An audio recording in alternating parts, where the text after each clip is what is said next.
గరికపాటి మధ్యాహ్న భోజన పథకాన్ని గాడిద గుడ్డుతోటి ఆయన పోల్చారు.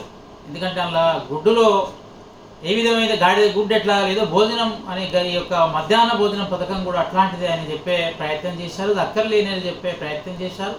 ఇంకో ఆరోపణ ఏంటంటే ఈ గుడ్డును లెక్కలు పెట్టుకుంటూ గుడ్డు పంచాయతీలో పడిపోయి గుడ్లను వంచే కార్యక్రమంలో భోజనం పెట్టే కార్యక్రమంలో పంతులందరూ కూడా చదువు చెప్పడం పక్కకు పోతున్నది, చదువు పక్కకు పోతున్నది అని చెప్పే ప్రయత్నం కూడా చేశారు. అంటే ఈ మధ్యాహ్న భోజన పథకాన్ని ఎత్తివేయాలనేటువంటి సూచన అలా పరోక్షంగా కనబడుతుంది.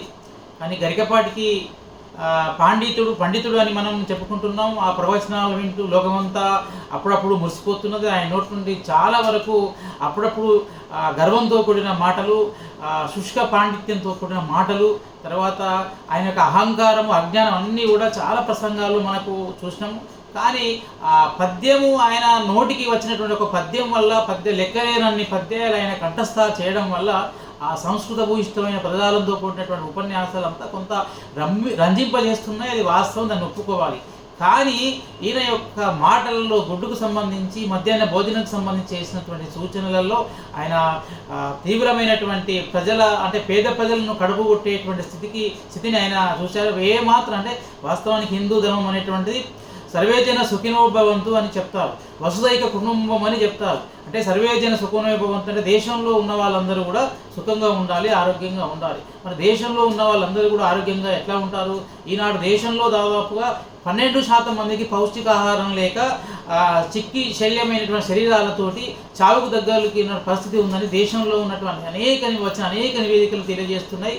ప్రభుత్వ విద్య, ప్రైవేటు విద్య రెండూ అయినటువంటి క్రమంలో కొంత సంపద కలిగినటువంటి వాళ్ళు, డబ్బు కలిగినటువంటి వాళ్ళు కార్పొరేట్ పాఠశాలలో చదువుకుంటున్నారు. ప్రైవేట్ స్కూళ్ళు పోయినాయి. ఇక ప్రభుత్వ విద్యలో కింది స్థాయి ఉద్యోగాలు, తక్కువ ఆదాయం కలిగినటువంటి వర్గాల వాళ్ళందరూ కూడా తక్కువ ఆదాయం కలిగిన వర్గాలు ఎవరంటే ఎక్కువగా ముఖ్యంగా బలహీన వర్గాలు, ఎస్సీలు, ఎస్టీలు, బీసీలు, వీళ్ళు మాత్రమే ప్రభుత్వ పాఠశాలలో అత్యధికులుగా చదువుకుంటారు. మిగతా సంపన్న వర్గాలు లేకపోతే అగ్రకుల వర్గాలన్నీ కూడా కార్పొరేట్ రంగంలోనే చదువుకుంటారు. లక్షలాది రూపాయలు ఖర్చు పెట్టి చదువుకుంటారు. కానీ పేద ప్రజలు చదువుకునేటువంటి పాఠశాలలు అనేటువంటి ప్రభుత్వ పాఠశాలలు, ఈ ప్రభుత్వ పాఠశాలలో మధ్యాహ్న భోజనం అనేటువంటిది, అందులో పౌష్టికాహారమైన గుడ్డు ఇవ్వడం అనేటువంటిది అత్యంత అవసరమైనటువంటి విషయము. ఎందుకంటే ఈ మధ్యాహ్న భోజన పథకం వల్ల చదువు చెప్పలేకపోతున్నారు అంటే వీళ్ళు కేవలం విద్యార్థులు భోజనం కోసమే వెళ్తున్నారా అనేటువంటి ఆరోపణ కూడా గరికపాటి చేశాడు. అయితే ఒక విషయం గుర్తుపెట్టుకోవాలి, ఇవాళ తిరుపతి లాంటి దేవస్థానాల్లో, వేములవాడ లాంటి దేవస్థానాల్లో, చాలా పుణ్యక్షేత్రాల్లో మరి ఉచిత భోజనం పెడతారు, ఉచితంగా అన్నం పెడతారు, ప్రతిరోజు పెడతారు, నిత్య నైవేద్యంగా పెడుతూ ఉంటారు. చాలా చోట్ల జరుగుతూ ఉంటుంది. ఆ ప్రభుత్వం కూడా హరిరామ ఫౌండేషన్ వాళ్ళు కూడా చాలా చోట్ల 5 రూపాయలకు 10 రూపాయలకు భోజనం కూడల్లో పెట్టి పెడతారు. వినాయక నవరాత్రులు వచ్చినప్పుడు కూడా భోజనాలు రోడ్ల మీద పెడుతుంటారు. వీళ్ళంతా పేద ప్రజలు చాలా మంది తింటారు. కేవలం అంటే తిరుపతికి పోయే వాళ్ళందరూ, గుళ్ళకు పోయే వాళ్ళందరూ కేవలం వాళ్ళు భోజనం కోసం వెళ్తున్నారా? మరి భోజనం పెట్టడం వల్ల అయ్యగారుల యొక్క పని, లేకపోతే అక్కడ చేసే పని కేవలం భోజనం బట్టి వాళ్ళ యొక్క పనులను మర్చిపోతున్నారా? పెళ్ళిళ్ళకి వెళ్తాం మనం, పెళ్ళిళ్ళకి వెళ్తే పెళ్ళిళ్ళకేసి మనం భోజనం కోసం వెళ్తామా? అంటే ఇదొక అర్ధరహితమైనటువంటి వాదనను, అర్ధరహితమైనటువంటి మాటలను ఆయన మాట్లాడడం జరిగింది. ఇది చాలా దుర్మార్గమైనటువంటి మాటలు.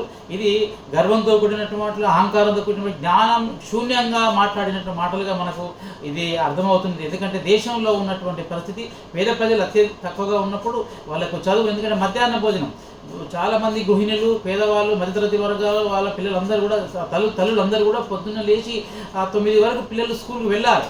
9 వరకు స్కూల్కు వెళ్ళాల్సినటువంటి సమయంలో వాళ్ళకు ఇంట్లో రెడీ కాకపోవచ్చు. మధ్యాహ్నం వెళ్ళిన తర్వాత మళ్ళీ స్కూల్ నుంచి ఇంటికి రావాలి అంటే వాళ్ళ పిల్లలకు గంటన్నర సమయం వృధా అవుతుంది. కానీ అదే కనుక మధ్యాహ్న భోజనం పెట్టి అక్కడే 1 గంట సేపట్లో అన్నం పెట్టేటువంటి పరిస్థితి ఉన్నాయి, వాళ్ళ సమయం చాలా సేఫ్ అవుతుంది.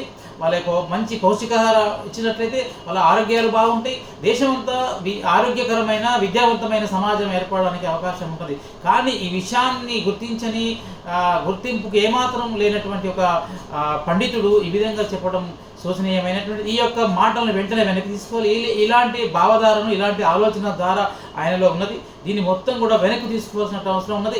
లేనట్లయితే పేద ప్రజలు కానీ, దళిత కింది బీసీ వర్గాలు కానీ గరికపాటిని తీవ్రంగా ఖండించవలసిన అవసరం ఉంది. ఆయన ప్రసంగాలను కూడా బహిరంగంగా వాటిని ఖండించడం, వాటిని వ్యతిరేకించడము, వాటిని కూడా అవసరమే అని చెప్పి మనం భావించాలి.